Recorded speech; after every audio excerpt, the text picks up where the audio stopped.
Merci de faire confiance au journal de la ville, mesdames et messieurs. Voici le sommaire. En pleine commission, les membres de la commission ad hoc mise en place par le Congrès, chargés de désigner le juge de la Cour constitutionnelle en remplacement de Polycarpe Mongoulou, sont au travail au Palais du Peuple. Cependant, les députés nationaux et les sénateurs du Front commun pour le Congo, FCC, ne participent pas à ces congrès pour désigner les juges de la Cour constitutionnelle. Dans une déclaration tenue ce jour au Palais du Peuple, ils qualifient de mascarade ce processus enclenché et se disent non concernés. Le professeur Jean-Jacques Mouyembe vient de recevoir à Boston, aux États-Unis d'Amérique, un diplôme de docteur honoris causa de l'Université de Harvard, un diplôme qui vient compléter certains titres déjà reçus par les chasseurs d'Ebola de l'Afrique. C'est tout pour le sommaire, mesdames et messieurs. Encore une fois, bienvenue dans ce journal.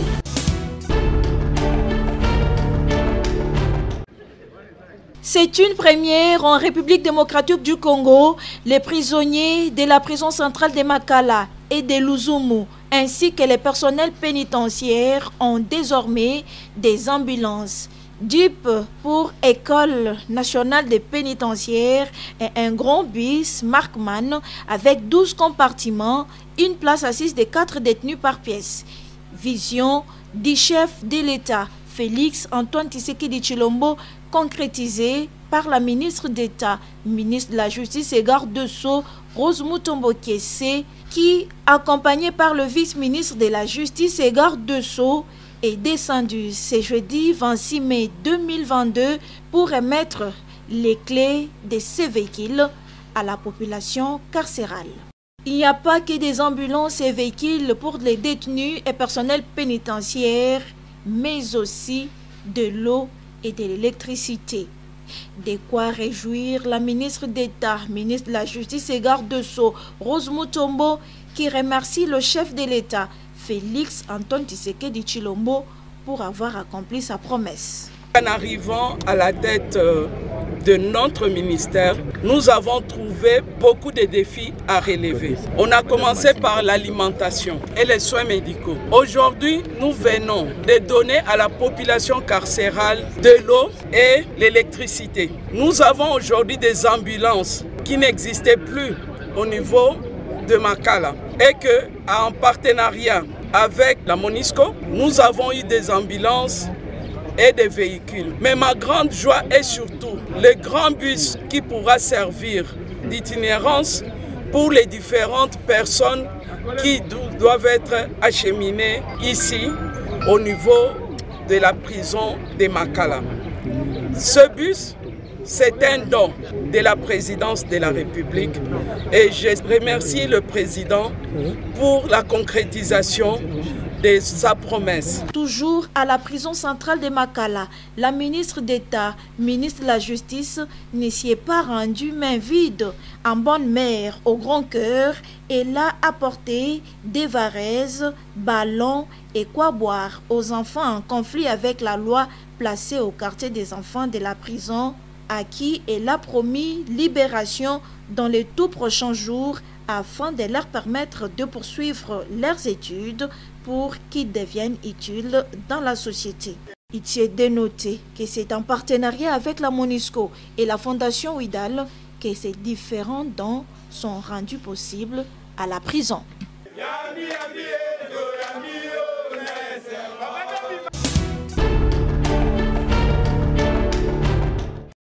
Toucher aux installations de la Société nationale d'électricité SNEL de manière indue reste un danger permanent. C'est ce qui est arrivé hier à Matongé, dans la commune de Kalamou, près du stade Tata Raphaël. Un individu a tenté de voler un sectionneur dans la cabine Gorman en se servant d'un tabouret. Conséquence, l'homme a laissé sa vie et les agents de la SNEL n'ont eu qu'à constater le forfait.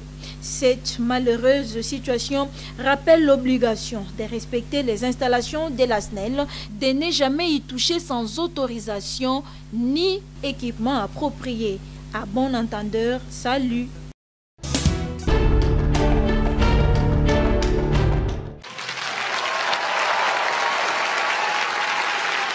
Déjà membre honoris causa de l'Académie de médecine de France, le professeur Jean-Jacques Muyembe Tamfoum vient de recevoir à Boston, aux États-Unis d'Amérique, un diplôme de docteur honoris causa de l'Université de Harvard. Premier microbiologiste à découvrir le virus Ebola lors de son travail à Yambuku sur la toute première épidémie en 1976, le professeur Muyembe a également dirigé la conception du premier traitement efficace contre le virus et a été le pionnier du déploiement des vaccins expérimentaux contre Ebola. Décrit comme les chasseurs d'Ebola de l'Afrique, le scientifique congolais, âgé aujourd'hui de 80 ans, a travaillé dur pour renforcer la capacité scientifique du pays.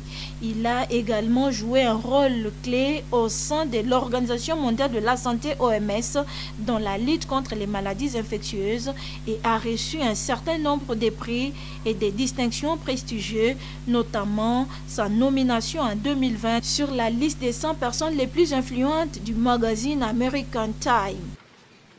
Formidable in fighting a fearsome virus, resolute in pursuit of treatment and cures, from rainforests to research labs, in clinics and councils, his mind, heart, and voice have saved precious lives. Jean-Jacques Muyembe Tamfoum, Doctor of Science.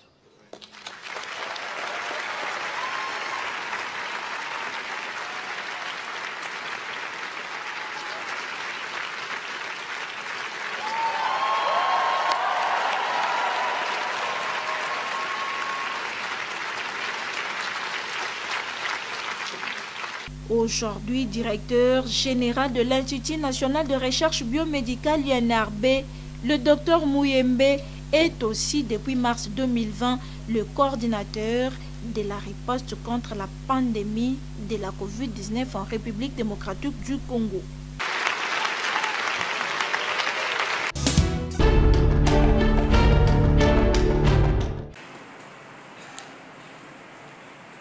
Ouverture le mercredi 25 mai de l'atelier national de validation de l'avant-projet de loi modifiant et complétant la loi numéro 73-13-021 du 20 juillet 1973 portant régime général de biens, régime foncier et immobilier et régime de sûreté.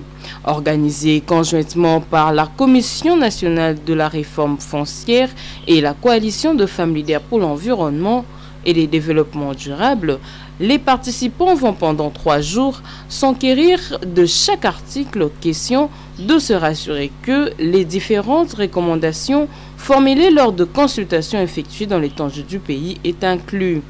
C'est le ministre des Affaires foncières, Molendo Sakombi, qui a procédé à l'ouverture de ces travaux tout en rappelant l'historique de la dite loi. La population congolaise doit s'attendre à avoir une nouvelle loi, en tout cas une loi modifiant celle de 1973. Va intégrer toutes les innovations visant à améliorer la gouvernance foncière de notre pays et avec l'impact écologique. Donc avant le 31 décembre, j'engage le gouvernement ici, nous aurons le premier titre indemnisé et sécurisé et une nouvelle loi foncière.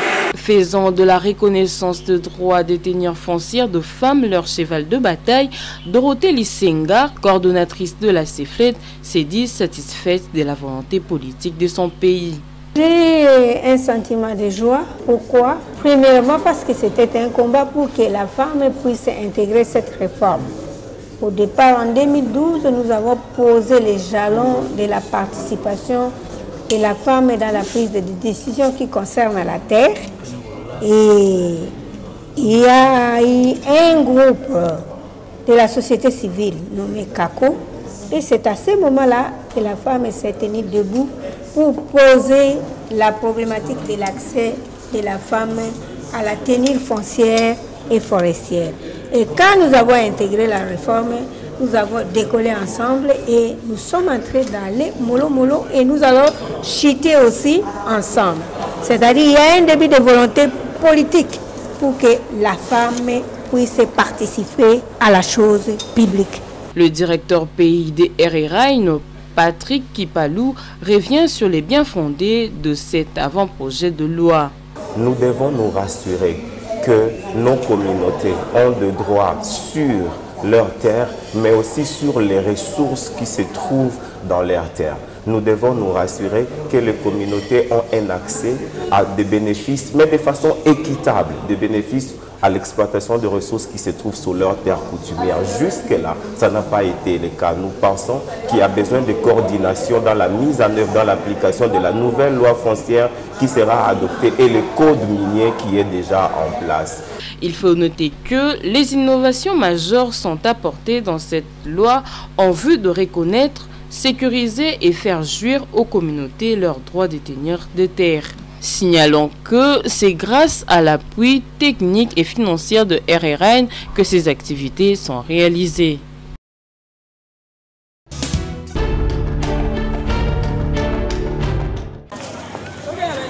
Pendant que les efforts sont fournis pour rendre Kinshasa propre, dans certains coins de la ville, la situation est précaire. C'est le cas de l'avenue Ndona au quartier Kingasani dans la commune de Kimbanseke, où les habitants se disent victimes d'insalubrité provoquée par la population voisinante. Les immondices sont jetés pendant la nuit le long de cette avenue, allant même devant l'entrée d'un établissement scolaire, exposant ainsi les élèves et tout le monde d'ailleurs à diverses maladies. Mais à qui revient la faute? L'école fait des efforts pour endiguer cette saleté. Mais il se fait que les habitants des parages ou des environs continuent à jeter des immondices. Nous leur avons fait comprendre que cela peut amener des maladies tant à ceux qui sont à l'école qu'à eux-mêmes. Et que nous tous ensemble, nous devions lutter pour que cette situation ne perdure pas. Malheureusement, on ne nous écoute pas.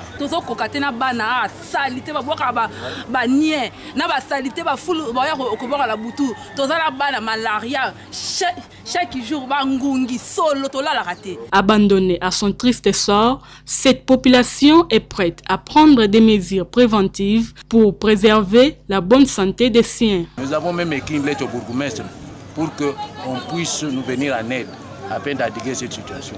Et nous n'avons reçu aucune réponse jusque-là. Nous avons pris des initiatives. Il y a l'école, il y a les voisins. Nous avons décidé de cotiser et de faire appel à des agents de la commune que nous allons payer, qui ont accepté pour qu'on puisse faire ce travail. Nous avons cotisé nous-mêmes quelque chose pour donner aux jeunes gens qu'ils puissent faire un canal ici pour que de l'eau coule souvent dans l'autre avenue. L'assainissement de la ville étant une affaire de tous, les Kinois sont invités à appliquer des mesures d'hygiène.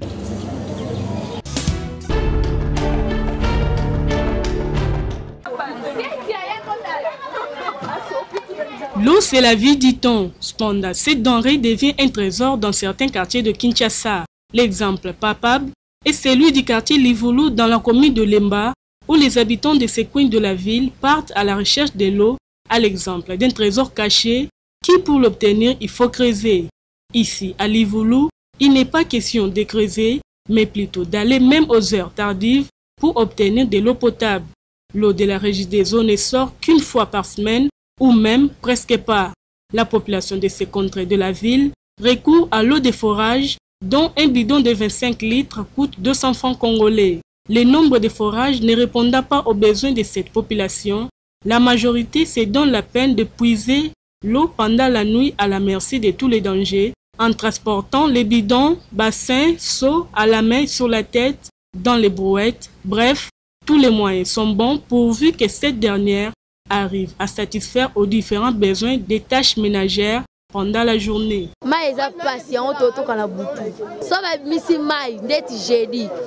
natanga yango facture ye biso nyonso to kino to kama ina butu biso ba jeune fille to mo ba basi en plus to kama ina butu ça bien te makasi eroyo bane mkemki aneza moment ba koza nanda peut-être wa tanga puisque faut bala la polo bi classe na tongo mais ero bango bazé belé erona bazo to kama parce que pompe bimi e bande obimande eroyo déjà régie des eaux a to na commune ya Lemba Rigini, Salongo, Livulu, Mbanzalemba, Maezalagate, surtout Salongo na Livulu, Mbanzalemba, Maezate.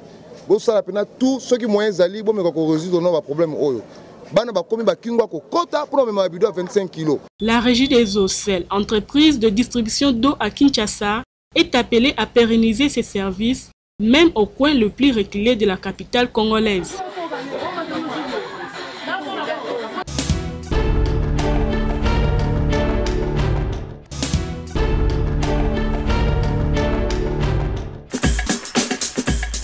Ainsi s'achève cette édition du Journal de la Ville, mesdames et messieurs. Merci de l'avoir suivi. Le prochain rendez-vous est fixé pour ce samedi et d'ici là, portez-vous bien.